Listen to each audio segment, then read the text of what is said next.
हर हर महादेव। आप लोगों का दिन शुभ और मंगलमय हो। अब मैं आज आप लोगों को कथा सुनाने जा रही हूँ। श्रावण मास महात्म्य चौथा अध्याय। धारणा पारणा मासोपवास व्रत रुद्रवर्ती व्रत वर्णन में सुगंधा का आख्यान। ईश्वर बोले, हे सनत कुमार, अब मैं धारणा पारणा व्रत का वर्णन करूंगा। प्रतिपदा के दिन से आरंभ करके सर्वप्रथम पुण्यावचन करना चाहिए। इसके बाद मेरी प्रसन्नता के लिए धारण पारणा व्रत का संकल्प करना चाहिए। एक दिन धारण व्रत करें और दूसरे दिन पारणा व्रत करें।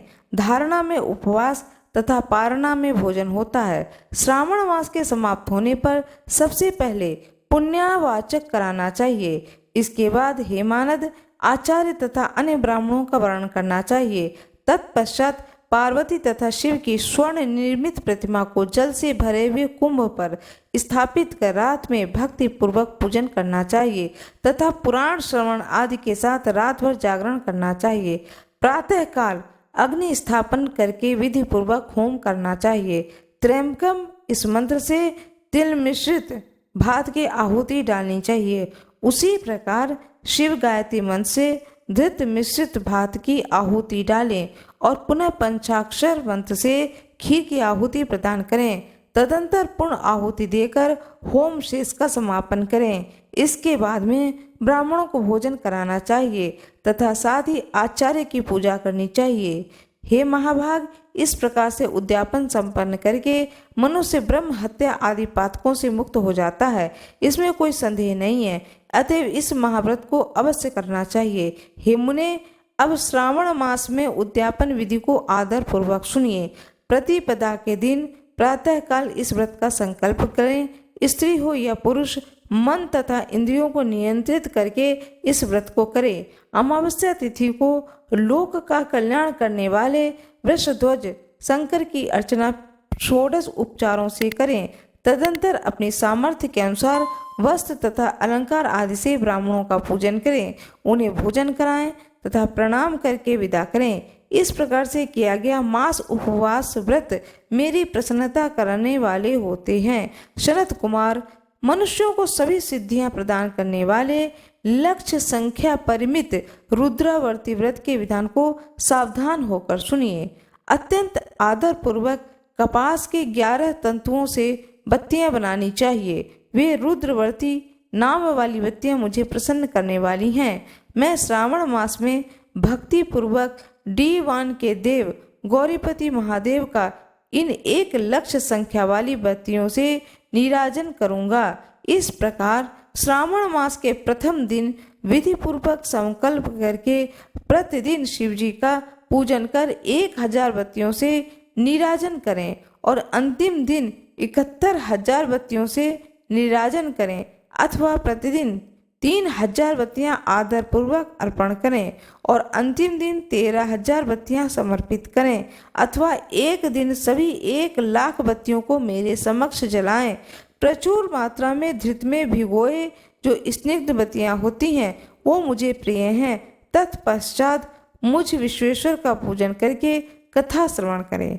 सनत कुमार बोले, हे देव, हे जगन्नाथ, हे जगत के आनंद कारक, कृपा करके आप मुझे इस व्रत का प्रबंध बताएं।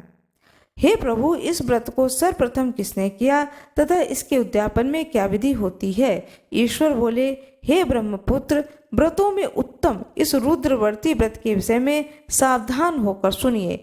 यह व्रत महापुण्यप्रद, सभी उपद्रवों का नाश करने वाला, प्रीति तथा सौभाग्य देने वाला, पुत्र पौत्र समृद्धि करने वाला, व्रत करने वालों के प्रति शंकर जी की प्रति प्रीत उत्पन्न करने वाला तथा परम पद शिव लोक को देने वाला।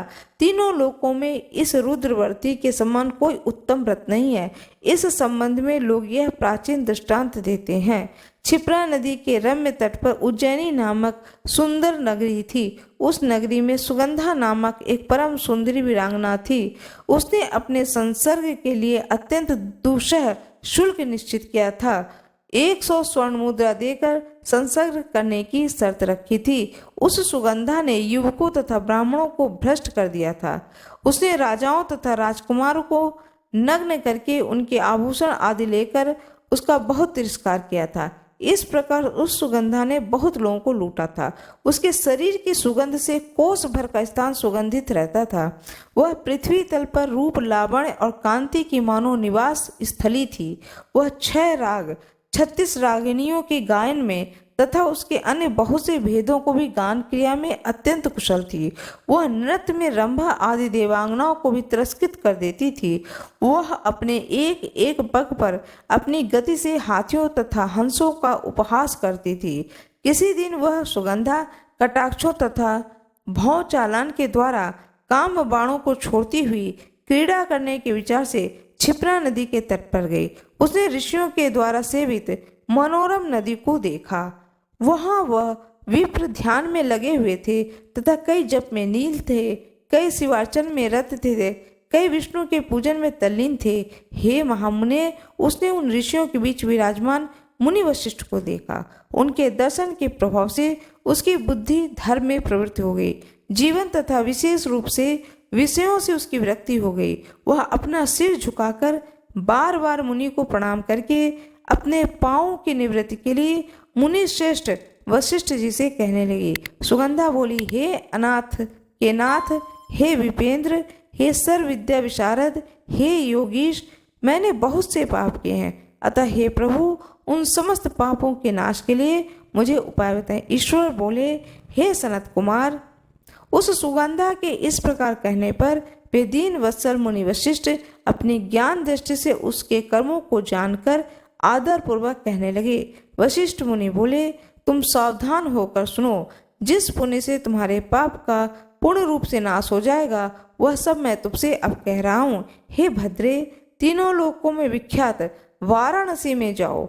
वहां जाकर तीनों लोकों में दुर्लभ महान पुण्य देने वाले तथा शिव के अत्यंत प्रीतिकर रुद्रवर्ती नामक व्रत को उस क्षेत्र में करो। हे भद्रे, इस व्रत को करके तुम परम गति को प्राप्त करोगी। ईश्वर बोले, तब उसने अपना धन लेकर सेवक तथा मित्र सहित काशी में जाकर वशिष्ठ के द्वारा बताए गए विधान के अनुसार व्रत किया। इस प्रकार उस व्रत के प्रभाव से वह सशरीर उस शिवलिंग में विलीन हो गई। हे सनत कुमार, इस प्रकार जो स्त्री परम दुर्लभ व्रत को करती है, वह जिस जिस अविष्ट पदार्थ की इच्छा करती है, उसे निसंदेह प्राप्त करती है। हे सुव्रत, अब आप माणिक्यवर्तीय का महात्म्य सुनिए। हे विपेंद्र, उन माणिक्यवर्तीय के व्रत से स्त्री मेरे अर्ध आसन की अधिकारिणी हो जाती है और महाप्रलय पर्यंत वह मेरे लिए प्रिय रहती है। अब मैं इस व्रत की संपूर्णता के लिए उद्यापन का विधान बताऊंगा। चांदी की बनी हुई नंदेश्वर की मूर्ति आसीन सुवर्ण में भगवान शिव की पार्वती सहित प्रतिमा को कलश पर स्थापित करना चाहिए और विधि के अनुसार पूजन करके रात में जागरण करना चाहिए। इसके बाद प्रातःकाल नदी में निर्मल जल में विधि पूर्वक स्नान करके 11 ब्राह्मणों सहित आचार्य का वर्णन करना चाहिए। तत्पश्चात रुद्र सूक्त से अथवा गायत्री से अथवा मूल मंत्र से धृत, खीर तथा बिल्व पत्रों का होम करना चाहिए। उसके बाद पूर्ण आहुति होने के बाद आचार्य आदि की विधि पूर्वक पूजा करनी चाहिए तथा सपत्नीक 11 उत्तम विप्रों को भोजन कराना चाहिए। हे सनत कुमार, जो स्त्री इस प्रकार से व्रत करती है, वह समस्त पापों से मुक्त हो जाती है। तत्पश्चात विधान पूर्वक कथा सुनकर स्थापित की गई समस्त सामग्री ब्राह्मणों को दे देनी चाहिए। इससे निश्चित रूप से 1000 अश्वमेघ यज्ञों का फल प्राप्त होता है।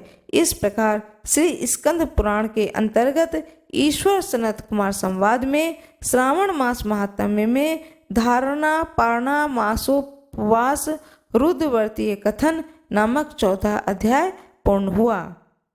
भगवान शंकर की जय हो, माता पार्वती की जय हो, गणेश जी की जय हो। मेरा ये वीडियो कैसा लगा कमेंट बॉक्स में अवश्य बताएं।